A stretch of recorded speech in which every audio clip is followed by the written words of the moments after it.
Como vimos en un video anterior, al tratar de resolver una ecuación diferencial ordinaria con métodos numéricos, típicamente lo vamos a hacer con algún método iterativo y en cada uno de los pasos de esa iteración aparece un error asociado.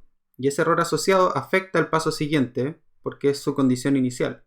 Y por lo tanto los errores podrían propagarse. Esos errores a veces se propagan de manera constructiva, es decir, el error se va haciendo cada vez más grande, pero a veces podrían cancelarse. Y en esos casos el método se dice que es estable. Existe una forma de analizar la estabilidad de estos métodos y eso es lo que vamos a ver ahora. Vamos a hablar del análisis de von Neumann para la estabilidad del método numérico. Entonces nos vamos a concentrar en el método de Euler 2, que debiese ser el mejor, que tenía mejor error de arrastre, es decir, cada uno de los pasos tenía un error más pequeño. Como vamos a ver, el problema es que a pesar de que el paso es más pequeño que en el método de Euler sencillo, ese error se propaga de manera constructiva. Y cada vez que damos un paso, el error se vuelve cada vez más grande y por lo tanto el método es inestable. Entonces vamos a ver ahora cómo demostramos que este método es inestable. Para eso vamos a partir asumiendo que existe una solución exacta al problema que habíamos planteado de forma numérica. Es decir, que existe una solución in más 1 igual a in menos 1 más 2 veces h por f sub n. Y recuerden que entonces esto lleva un error de orden h al cubo, pero lo que estamos diciendo es, supongamos que existe una solución que no tiene ese error asociado, que es la solución perfecta. Entonces le vamos a llamar a esa solución I bar. Y entonces este f sub n lo vamos a reemplazar por lo que es, porque vamos a querer expandirlo después. Así que f sub n es f evaluado en t sub n y evaluado en la solución I sub n exacta. Si I sub n es la solución exacta, entonces vamos a decir que la solución I sub n que obtenemos de resolver el problema numérico, la que sí arrastra error, en realidad tiene una diferencia con la I sub n exacta. Y esa diferencia la vamos a llamar epsilon sub n. Entonces lo que queremos es que este epsilon sub n se mantenga acotado a medida que n crece para que la solución sea estable. Esa es la premisa de lo que estamos tratando de hacer. Entonces si nosotros reemplazamos esta ecuación en la ecuación 2, que era nuestra ecuación para el método de Euler con error h cubo, vamos a encontrar que al lado izquierdo tenemos I sub n más 1, así que eso va a ser I sub n más 1 barra más su error asociado, epsilon n más 1, tiene que ser igual a I sub n menos 1, eso es I sub n menos 1 barra más su error asociado, epsilon n menos 1, más 2 veces h por la función evaluada en t sub n y evaluada en I sub n, pero entonces vamos a tener que esto es I sub n barra más epsilon sub n. Lo que vamos a hacer ahora es tomar esta expresión para f y expandirla en torno a I sub n bar. Entonces vamos a decir que casi todo se repite. Tenemos I sub n más 1 más epsilon n más 1 y acá hay un barra igual a I sub n menos 1 barra más epsilon n menos 1 más 2 veces h por... Y acá entonces vamos a expandir. Vamos a decir que este f evaluado en t, I sub n más epsilon se puede escribir como f evaluado en t sub n I sub n barra. Y estamos expandiendo en Taylor la segunda componente. Entonces esto es más la derivada parcial de f con respecto a i evaluado en I sub n barra por epsilon sub n. Cuando hacemos eso, aparece un I sub n más 1 barra más epsilon n más 1 igual a... Y acá vamos a ordenar los términos. Vamos a decir esto es I sub n más 1 barra más el primer término de la expansión que es 2 veces h por f evaluado en t sub n, I sub n barra. Más epsilon n menos 1 más el otro término que hay dentro de la expansión que es un 2 veces h por epsilon n por la derivada parcial de f con respecto a i evaluado en I sub n barra. Y fíjense entonces que cada uno de los términos que aparece acá, I sub n más 1 barra, I sub n, este era I sub n menos 1 barra, Voy a corregir. Y 2 veces h por f en t e i sub n son exactamente los términos que aparecen en la ecuación exacta. Así que, si estoy asumiendo que esta ecuación se cumple, entonces todos estos términos se cancelan. Y la ecuación se transforma en una ecuación para epsilon sub n, que va a ser epsilon n más 1, igual a epsilon n menos 1, más 2 veces h, la primera derivada parcial de f con respecto a i, en i sub n barra, por epsilon n. Vamos a asumir por un rato que podemos tratar esto como si fuera una constante.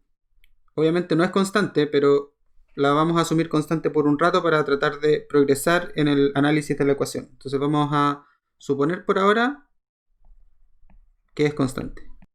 Y entonces la ecuación que nos queda es epsilon n más 1 es igual a epsilon n menos 1 más 2 veces gamma epsilon sub n.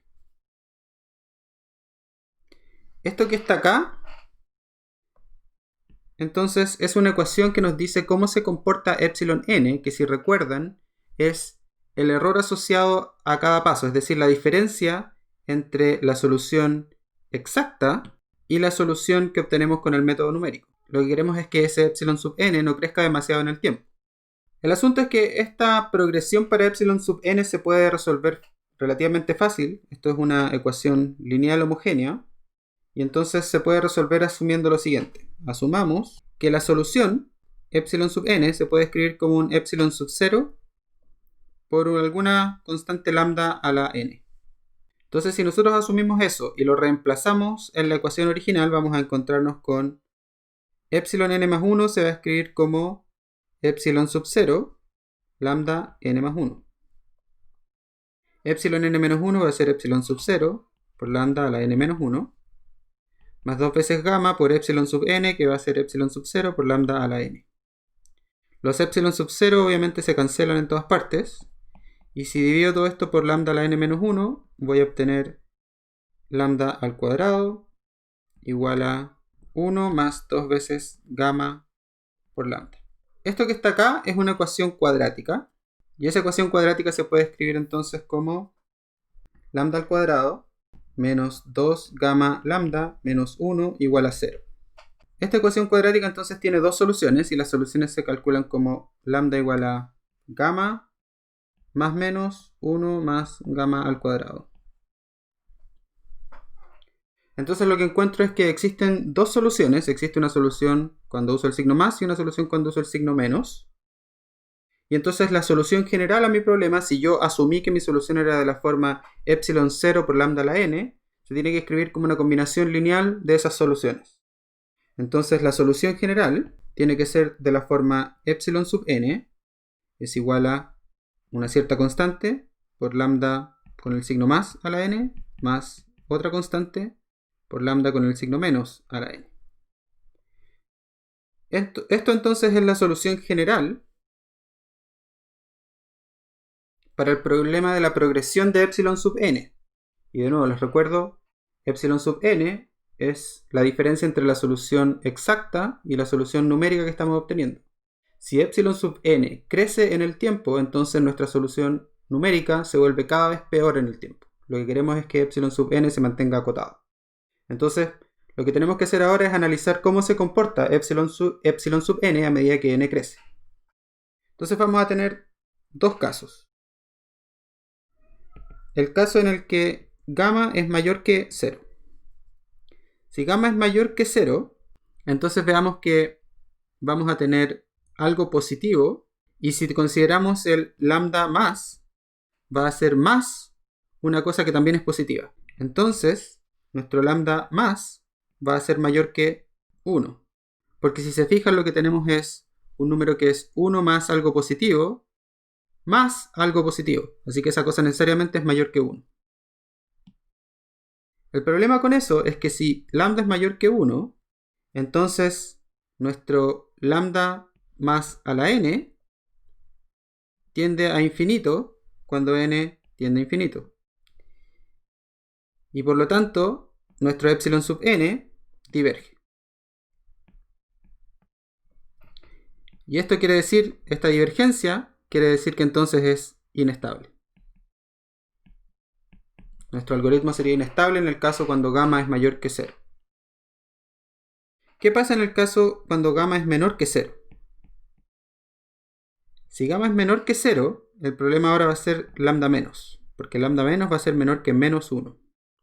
¿Qué es lo que pasa? Tenemos 1, no importa si gamma es positivo o negativo, al sumarle esto, gamma entonces lo que tenemos acá va a ser mayor que 1. Pero si tomamos el signo negativo va a ser menor que menos 1 y le agregamos alguna otra cosa que también es negativa, va a ser menor que menos 1. Entonces, esta cosa hace que lambda menos a la n diverja y diverja más encima saltando entre positivos y negativos. Así que esto quiere decir entonces que nuestra solución epsilon sub n general también diverge cuando n tiende a infinito. Y por lo tanto también es inestable. Ahora obviamente gamma no es constante, así que eso tenemos que discutirlo por ahora, pero lo que esto nos está indicando es que el método de Euler es inestable para casi todas las ecuaciones diferenciales. El asunto es que como gamma no es una constante y gamma en realidad era una cosa que tenía que ver con la derivada parcial de f con respecto a i, entonces uno podría imaginar casos en los cuales la función f se comporta de tal forma que hace que esta cosa mantenga estabilidad. Pero eso sería un caso súper raro y probablemente ni siquiera se pueda. Entonces, las condiciones acá serían muy restrictivas para mantener la estabilidad. Y por lo tanto, generalmente se acepta que el método de Euler es incondicionalmente inestable. Ahora, noten bien qué es lo que esto significa. Lo que esto significa es que la solución que nosotros vamos a ir calculando, I sub n, que en general se va a ver entonces como la solución sin errores, más epsilon sub n, este I sub n va a crecer, y de hecho va a crecer exponencialmente de acuerdo a nuestro análisis. Entonces, lo que estamos diciendo es que si iteramos para un n muy grande, entonces el error asociado va a ser muy grande, y por lo tanto I sub n va a ser una mala solución al problema exacto. Y por lo tanto, este algoritmo es un algoritmo que se comporta mal desde el punto de vista numérico.